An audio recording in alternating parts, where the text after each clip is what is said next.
जय हिंद दोस्तों, स्वागत है आप सभी का आपके अपने यूट्यूब चैनल AKSD क्लासेस में। इस वीडियो में हम हुमायूं और शेरशाह से जो है संबंधित महत्वपूर्ण MCQ प्रश्न पढ़ने वाले हैं, जो पेपर में क्या है बार बार पूछे गए हैं।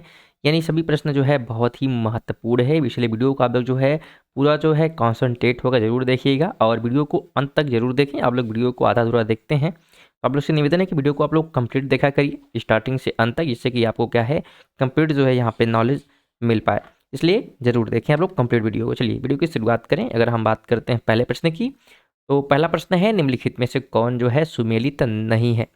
नहीं है की बात कर रहा। ऑप्शन है कि इल्तुतमिश रजिया के पिता हैं, गुलबदन बेगम बाबर की पुत्री है, हमीदा बानो बेगम अलाउद्दीन खिलजी की पत्नी है, या शाह तुर्कन इल्तुतमिश की पत्नी है। आपको यहाँ पे चुनना है कि सुमेलित नहीं है, यानी कौन गलत बताया रहा यहाँ पे बताया जा रहा है ऑप्शन के हिसाब से। तो यहाँ पे सी बिल्कुल राइट हो जाएगा, यानी कि हमीदा बानो बेगम जो है अलाउद्दीन खिलजी की पत्नी है, या सही सुमेलित नहीं है। क्योंकि जो हमीदा बानो बेगम है ये मुगल बादशाह हुमायूं की पत्नी थी। ठीक है, क्या थी ध्यान रखिएगा, यह जो है हमीदा बानो बेगम ये मुगल बादशाह हुमायूं की पत्नी थी, ना कि अलाउद्दीन की। इसलिए क्या है ये गलत हो जाएगा, बाकी सब बिल्कुल सही है, ध्यान रखिएगा। सेकंड नंबर है निम्न नामों में से उसे चिन्हित करिए जो हुमायूं के भाइयों में से किसी का नाम नहीं था। ऑप्शन है कामरान, उस्मान, अस्करी या हिंदाल। राइट ऑप्शन यहाँ पे बी हो जाएगा, यानी कि उस्मान। हमसे पूछा था कि हुमायूं के भाइयों में से किसी का नाम नहीं है, तो उस्मान जो है उसके भाई नहीं है, ध्यान रखिएगा। अगर हम बात करेंगे इसके भाइयों की, तो कामरान, अस्करी एवं हिंदाल बाबर के पुत्र तथा हुमायूं के भाई थे। ठीक है, बाबर के पुत्र थे तथा हुमायूं के भाई थे, और हुमायूं बाबर का ज्येष्ठ पुत्र था।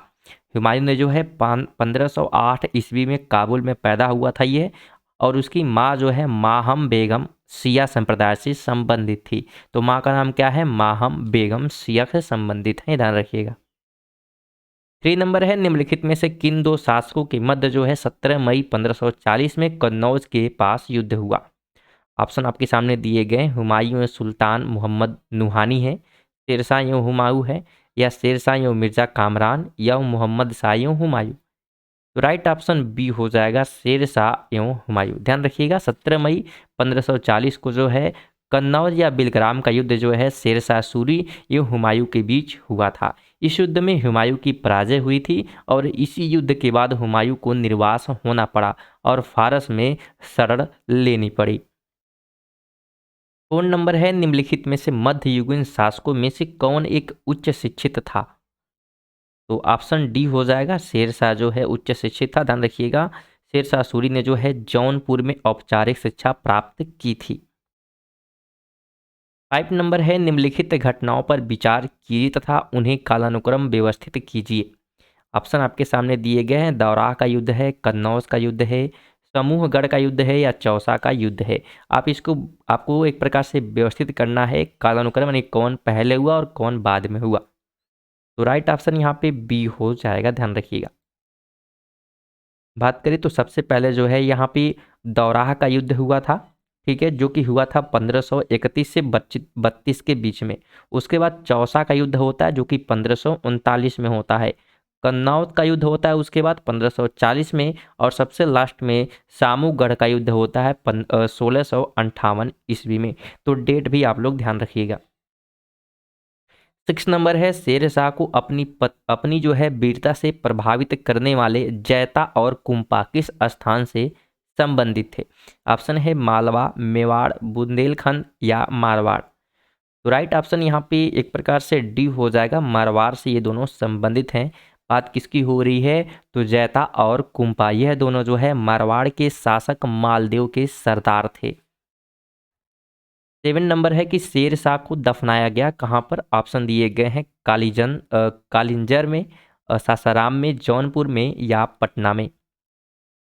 ऑप्शन बी हो जाएगा, सासाराम में जो है दफनाया गया था। ध्यान रखिएगा, भारत में जो है शेरशाह सूरी ने 1540 से 1545 ईस्वी तक शासन किया, और कालिंजर युद्ध के दौरान दुर्ग की दीवार से बारूद का गोला टकरा कर फटने से जो है इसकी मृत्यु हो गई थी। इसे जो है बिहार के सासाराम के रोहतास में क्या किया गया, दफनाया गया है, और इसका मकबरा जो है अफगान स्थापत्य का शानदार नमूना माना जाता है।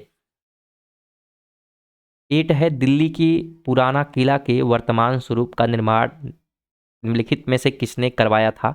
ऑप्शन है शेरशाह सूरी है, अकबर, बाबर या शाहजहां।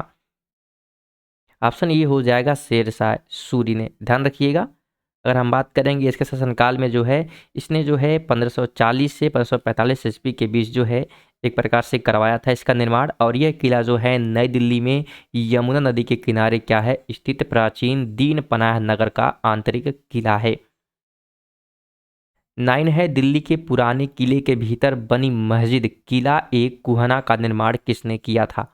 ऑप्शन है हुमायूं, शेरशाह, अकबर या शाहजहां।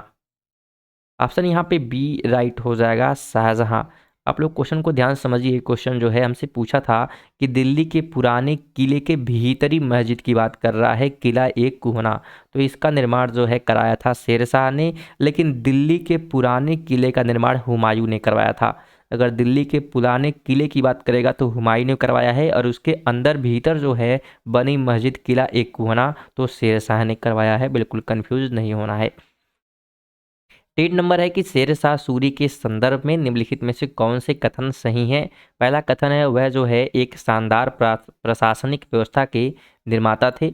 और सेकंड कहता है हालांकि एक शासक के रूप में उनके गुण युद्ध के मैदान पर उनकी जीत से अधिक उल्लेखित नहीं थे। अगर हम यहाँ पे राइट चूज करने का प्रयास करते हैं तो ए बिल्कुल राइट हो जाएगा, केवल एक बिल्कुल सही है, बाकी सेकंड क्या है गलत यहाँ पे हो जाएगा। इसके साथ ध्यान रखिएगा इसने जो है यानी हम बात करें शेरशाह की तो इसने जो है पुराने जो है घिसे पीटे सिक्के के स्थान पर शुद्ध सोने चांदी एवं तांबे के जो है सिक्के का प्रचलन भी कराया था, तो इस बात को ध्यान रखिएगा।